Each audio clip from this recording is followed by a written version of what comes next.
나를 함부로 대하지 못하게 하는 5가지 마음의 수행. 사람들은 당신이 허락한 만큼만 넘봅니다.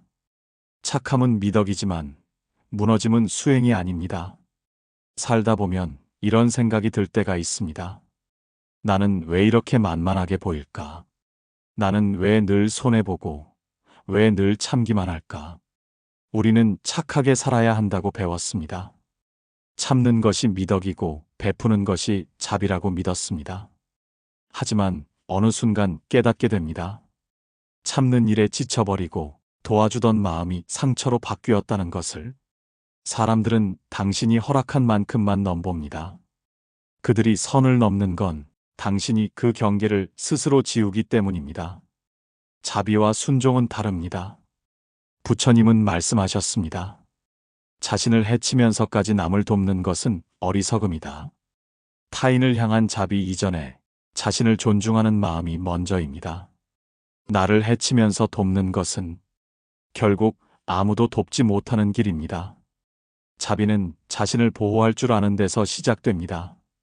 나를 함부로 대하지 못하게 하는 것은 결국 나 자신에게 자비를 베푸는 수행, 즉 자기 자비의 첫걸음입니다. 오늘은 그 길을 함께 걸어보려 합니다. 누군가에게 휘둘리지 않고 누구에게도 이용당하지 않으면서 온전한 나로 설 수 있는 5가지 방법을. 그 5가지 수행은 이렇습니다. 첫째, 말투부터 바꾸세요. 우물쭈물 말하면 무시당합니다. 또박또박 단호하게 말하는 것은 자신에 대한 존중입니다. 둘째, 감정을 드러내지 마세요. 감정의 파도는 상대의 무기가 됩니다. 마음이 요동칠수록 침묵 속에서 중심을 찾으세요. 셋째, 싫다는 말을 배우세요. 거절하지 못하는 사람은 늘 이용당합니다. 아니요라는 한마디가 나를 구원합니다. 넷째, 나를 먼저 챙기세요. 남만 챙기다 보면 결국 아무도 당신을 존중하지 않습니다. 자기 돌봄은 이기심이 아니라 수행입니다. 그리고 5째, 떠날 용기를 가지세요. 존중받지 못하는 자리라면 그곳은 머무를 곳이 아닙니다. 기준 없는 친절은 결국 자신을 해칩니다. 이 5가지는 단순한 인간관계의 기술이 아닙니다. 그건 나를 지키는 수행이며 부처님께서 말씀하신 지혜로운 자비의 실천입니다. 이제부터의 시간은 당신이 더 이상 자신을 작게 만들지 않기 위한 마음의 공부입니다. 자신을 존중하는 자만이 세상으로부터 존중받을 수 있다. 지금부터 그 길의 첫 장을 엽니다. 제1장. 말투부터 바꾸세요. 단호함은 자존의 시작입니다. 사람의 인품은 말에서 드러납니다. 말은 마음의 얼굴이며 영혼의 문입니다. 우리가 자신을 믿지 못할 때 그 흔적은 가장 먼저 말투에서 드러납니다. 괜찮아요. 저는 뭐 상관없어요. 이렇게 흐릿하게 말할수록 나를 향한 믿음도 희미해집니다. 우물쭈물하는 말은 겸손이 아니라 불안의 그림자입니다. 내 마음이 나를 확신하지 못하면 세상도 나를 확신하지 않습니다. 회의 자리에서 늘 의견을 숨기던 한 사람이 있었습니다. 괜히 나서면 불편해질 거야. 내가 말해봤자 아무도 듣지 않겠지. 그는 그렇게 생각하며 언제나 조용히 고개를 끄덕였습니다. 하지만 시간이 지나자 그의 존재는 공기처럼 투명해졌습니다. 말이 없으니 마음의 무게도 느껴지지 않았던 것이죠. 어느 날 그는 용기를 냈습니다. 회의가 길어지던 중 단호하게 한마디를 내뱉었습니다. 저는 그렇게 생각하지 않습니다. 그 한마디에 공기가 바뀌었습니다. 사람들이 그를 바라보았고 그의 말을 끝까지 들었습니다. 이후 그는 말했습니다. 단 한 번의 단호한 말이 그동안 나를 얼마나 작게 만들고 있었는지를 깨닫게 해줬습니다. 자기 말을 바로 세우는 이는 자기 삶을 바로 세우는 이다. 법구경 제사품. 부처님은 정어, 올바른 말을 수행의 가장 중요한 축이라 하셨습니다.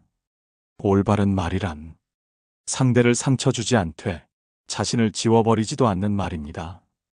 단호함은 공격이 아닙니다. 그건 나를 존중하는 방식입니다. 세상은 생각보다 단호한 사람을 두려워하지 않습니다. 오히려 그런 사람을 믿습니다. 왜냐하면 단호함 속에는 진심이 깃들어 있기 때문입니다. 우리는 흔히 말합니다. 부드럽게 살아야지. 모난 돌이 되면 부딪히니까. 하지만 모난 돌이 아니라면 아무도 당신이 거기 있는 줄 모릅니다. 부드러움 속에도 중심이 있어야 합니다. 그 중심은 나를 믿는 힘에서 옵니다. 그리고 그 힘은 내가 내 말의 주인이 되는 순간 피어납니다. 말을 바로 세운다는 건 내 생각과 감정을 다른 사람의 눈치에 맡기지 않는다는 뜻입니다. 이건 싫어요. 그건 제 방식과 다릅니다. 이 단순한 문장을 말할 수 있는 사람은 이미 자기 마음의 주인이 된 사람입니다. 말은 씨앗입니다. 내가 던진 말은 나의 현실을 만듭니다. 나는 괜찮아요.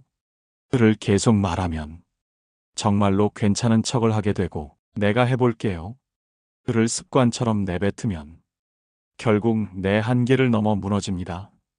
이제는 말의 무게를 가볍게 던지지 마세요. 말은 마음의 결이고 당신의 기준입니다. 부처님은 이렇게 말씀하셨습니다. 사람은 자기 말을 따라간다. 그 말이 곧 행위가 되고 행위가 곧 삶의 길이 된다.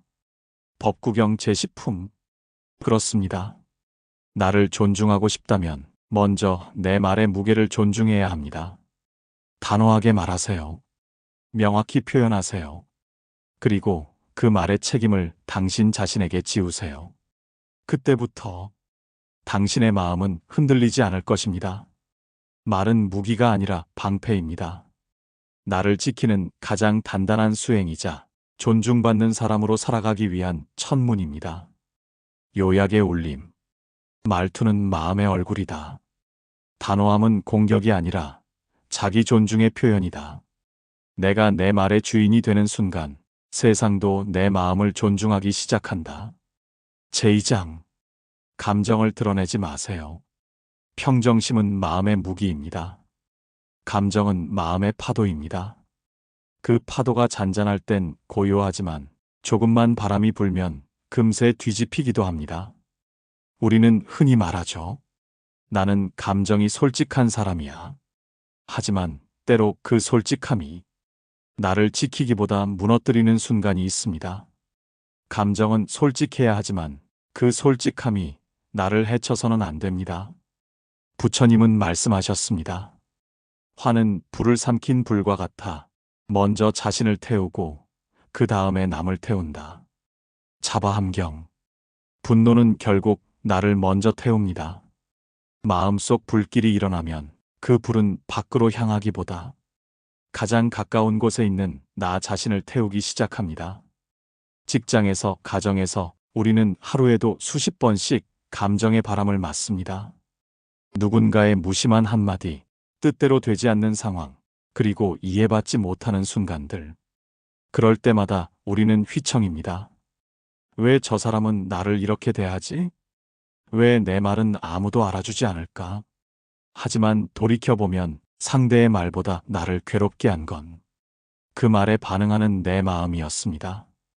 부처님은 말씀하셨습니다. 타인이 그대를 괴롭히는 것이 아니라 그대의 마음이 괴로움을 만들어내는 것이다. 한 제자가 스승께 물었습니다. 스승님, 저는 화가 날 때마다 그 사람을 탓하게 됩니다. 그러자 스승은 잔잔히 대답했습니다. 그대의 분노는 그대 안의 상처를 드러내는 거울이네. 그 상처가 치유되면 그대는 더 이상 화낼 이유가 없을 걸세. 그 말처럼 감정은 억누를 게 아니라 들여다봐야 할 신호입니다. 감정은 적이 아니라 아직 다치고 있는 내 마음의 목소리입니다. 평정심이란 감정이 없는 상태가 아닙니다. 감정이 일어나도 그 감정이 나를 끌고 가지 않는 상태, 그것이 진짜 평정입니다. 즉, 화가 나도 화에 휩쓸리지 않고 슬퍼도 그 슬픔 속에 잠기지 않는 마음. 그 고요함 속에서 우리는 비로소 올바른 판단을 내릴 수 있습니다. 부처님께서는 또 이렇게 말씀하셨습니다. 마음이 흔들리지 않으면 세상도 그를 흔들 수 없다. 법구경 제5품. 그렇습니다. 마음을 다스린다는 건 세상을 통제하는 게 아니라 내가 내 파도를 다루는 법을 배우는 일입니다. 파도를 없앨 수는 없습니다. 하지만 배를 잡아 흔들리지 않게 할 수는 있습니다. 그게 바로 관의 수행입니다. 감정이 일어날 때 그걸 쫓지 말고 바라보세요. 그 순간 마음은 이미 절반은 고요해져 있습니다. 한 번은 이런 일이 있었습니다. 한 여인이 늘 가족에게 화를 냈습니다. 나는 참으려고 해도 왜 이렇게 화가 나죠? 그녀는 물었습니다. 스승은 말했습니다. 그대는 참는 법을 배웠지만 멈추는 법은 배우지 못했네. 감정을 억누르는 건 참는 것입니다. 하지만 관찰은 멈춤입니다. 참음은 고통을 쌓지만 멈춤은 고통을 녹입니다. 감정을 드러내지 않는다는 건 표정을 숨기거나 아무 말도 하지 않는다는 뜻이 아닙니다. 그건 감정이 나를 조종하지 않게 하는 수행입니다. 누구에게 화냈느냐보다 그 화를 어떻게 다루었느냐가 수행의 깊이를 결정합니다. 평정심은 가장 강한 무기입니다. 감정을 억누르지 않고 감정에 휘둘리지 않는 것. 그게 바로 마음의 단단함입니다. 요약의 울림. 감정은 억눌러야 할 대상이 아니라 바라봐야 할 대상이다. 평정심은 차가움이 아니라 지혜다. 화는 나를 태우는 불이지만 관찰은 그 불을 빛으로 바꾼다. 마음이 흔들리지 않으면 세상은 그대를 흔들 수 없다. 제3장. 싫다는 말을 배우세요. 거절은 지혜의 다른 이름입니다. 착한 사람일수록 상처가 많습니다. 그들은 누군가의 부탁을 거절하지 못해 자신의 시간을 내어주고 마음을 쥐어짜며 결국은 지쳐버립니다. 저 사람은 늘 나에게 기대. 그래도 거절하면 마음이 상하겠지. 하지만 그 마음의 끝에는 이상하게도 허무와 분노가 남습니다. 왜일까요? 그건 우리가 거절하지 못한 것이 아니라 스스로를 포기한 것이기 때문입니다. 한 여인이 있었습니다. 직장에서도 가족 사이에서도 항상 제가 할게요 라고 말하던 사람입니다. 그녀의 주머니 속에는 늘 예스라는 말만 있었습니다. 그러던 어느 날 몸이 무너지고 마음이 지쳤습니다. 그때 그녀는 깨달았습니다. 나는 언제부터 내 인생의 주인이 아니었을까? 그녀는 처음으로 누군가의 부탁에 이렇게 말했습니다. 죄송하지만 이번엔 어려울 것 같습니다. 그 말 한마디가 그렇게 어렵더랍니다. 하지만 신기하게도 그 말을 하고 나서 마음이 처음으로 편안해졌다고 했습니다. 지혜로운 이는 나무를 모두 꺾지 않는다. 가지를 고르고 그늘을 남긴다. 증이라 함경. 부처님께서는 모든 인연을 다 품으라 하지 않으셨습니다. 인연에도 시절이 있고 거리도 있습니다. 자비는 분별 없는 수용이 아니라 경계 속에서 피어나는 지혜의 꽃입니다. 싫다는 말은 냉정이 아닙니다. 그건 내 마음을 보호하는 울타리입니다. 울타리가 없으면 아무리 좋은 땅도 쉽게 짓밟힙니다. 부처님은 또 이렇게 말씀하셨습니다. 모든 인연을 다 받아들이면 마음은 흙탕물이 된다. 필요 없는 것을 덜어내야 지혜가 맑아진다. 거절은 이기심이 아닙니다. 거절은 나를 아끼는 자비의 다른 이름입니다. 내가 온전히 서 있어야 다른 이도 진심으로 도울 수 있습니다. 무조건적인 친절은 결국 자신을 해치는 독이 됩니다. 경계 없는 사랑은 사랑이 아니라 집착입니다. 한 제자가 물었습니다. 스승님, 저는 거절하면 죄책감이 듭니다. 내가 너무 차가운 사람처럼 느껴집니다. 스승은 말했습니다. 그대가 남을 위해 자신을 버린다면 그건 자비가 아니라 무지일세. 진정한 자비는 나를 해치지 않으면서 남을 돕는 일입니다. 그 균형이 바로 수행입니다.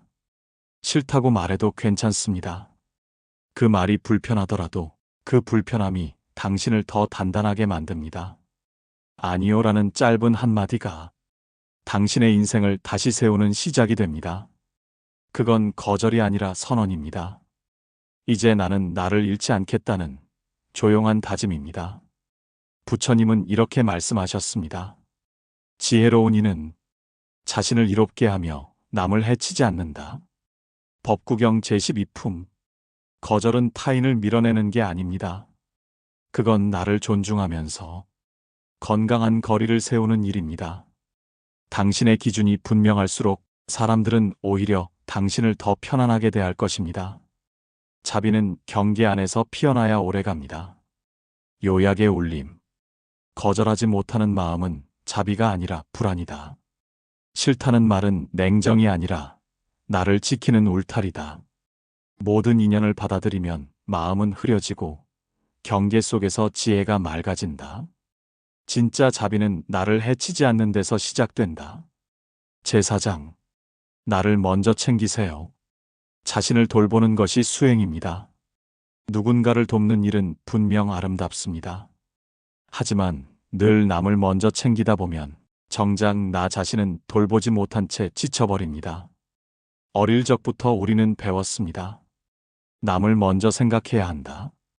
자신보다 타인을 챙겨야 착한 사람이다. 그 가르침은 틀리지 않았지만 그 말 속에는 언제나 나를 잃어도 괜찮다는 허락이 숨어 있었습니다. 한 어머니가 있었습니다. 가족의 끼니를 챙기고 자식의 고민을 들어주며 늘 자신은 맨 마지막이었습니다. 어떤 날엔 밥도 제대로 먹지 못하고 몸이 아파도 괜찮다고 말하곤 했습니다. 그런 날들이 쌓이고 결국 병이 찾아왔습니다. 그녀는 의자에 앉아 조용히 중얼거렸습니다. 나는 언제부터 나를 돌보지 않았을까? 자신을 사랑하지 않는 자는 남을 사랑할 수도 없다. 법구경 제12품. 부처님은 이 말씀을 통해 자기 보살핌의 의미를 가르치셨습니다. 자비란 남에게만 향하는 마음이 아닙니다. 먼저 자신을 향해야 합니다. 지친 몸과 마음을 돌보는 것은 수행입니다. 밥을 잘 먹고 충분히 쉬며 스스로에게 다정한 말을 건네는 것. 이 평범한 일들이 바로 마음 공부의 시작입니다. 자신을 챙긴다는 것은 세상과 등을 지는 일이 아닙니다. 오히려 세상과 더 바르게 마주하기 위한 준비입니다.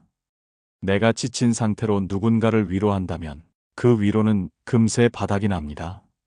내 마음이 고요할 때만 그 고요함이 다른 사람에게 전해집니다. 한 제자가 스승께 물었습니다. 스승님, 저는 늘 남을 위해 살았습니다.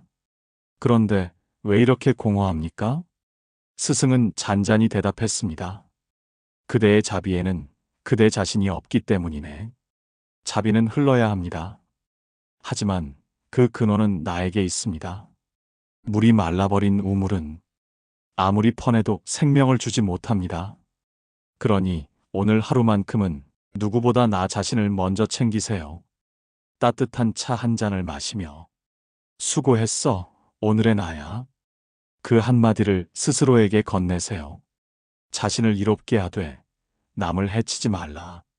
법구경 제10품. 이 구절은 이기심과 수행의 차이를 정확히 보여줍니다. 나를 이롭게 하는 일이라면 그것은 곧 수행의 일부입니다.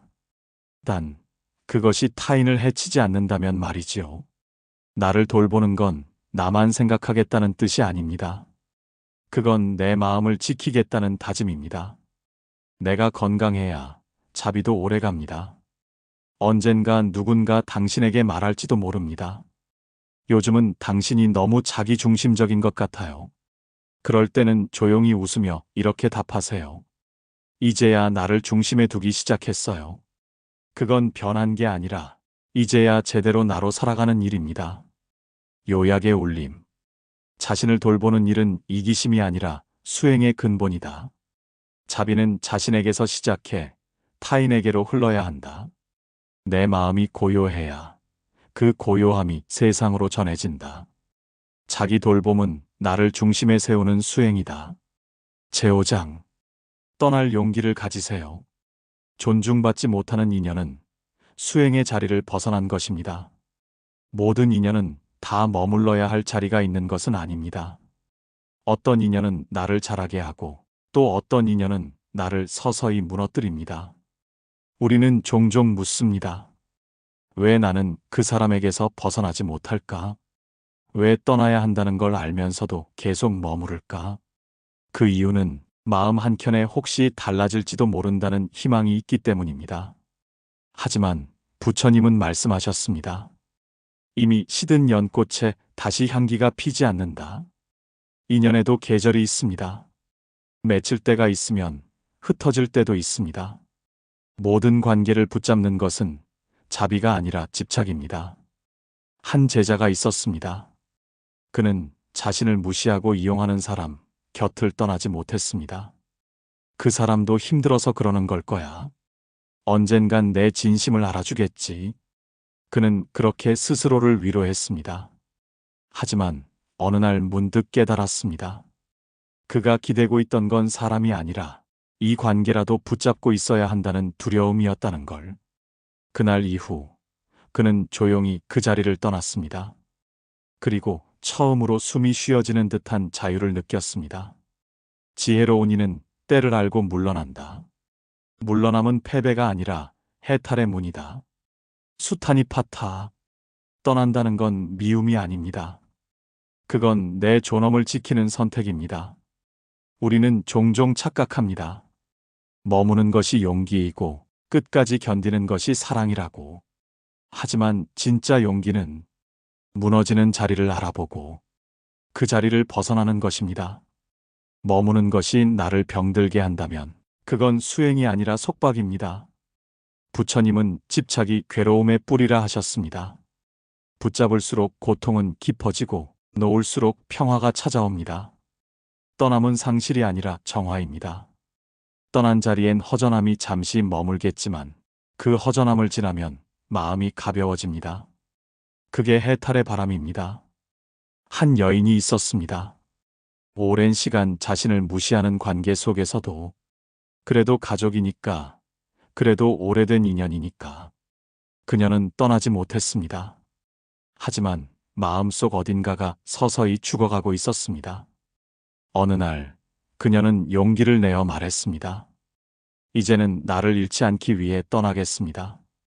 그 한마디에 눈물이 흘렀지만 그 눈물은 슬픔이 아니라 자유였습니다. 자비로운 이는 미움을 품지 않고 지혜로운 이는 머무를 곳을 안다. 법구경 제15품. 떠남은 끝이 아니라 새로운 시작입니다. 떠나야 할 자리를 떠나면 그제야 새로운 인연이 들어올 공간이 생깁니다. 존중받지 못하는 자리를 떠나는 것은 관계의 단절이 아니라 자존의 회복입니다. 그리고 그것이 바로 나를 지키는 마지막 자비입니다. 오늘 혹시 마음속에서 이 자리는 이제 그만이라는 작은 속삭임이 들린다면 그건 두려움이 아니라 지혜의 신호일지도 모릅니다. 조용히 그러나 단호하게 일어나세요. 그 한 걸음이 당신을 자유로 이끌 것입니다. 요약의 울림. 존중받지 못하는 관계는 자비의 자리가 아니라 집착의 굴레다. 떠남은 패배가 아니라 해탈의 문이다.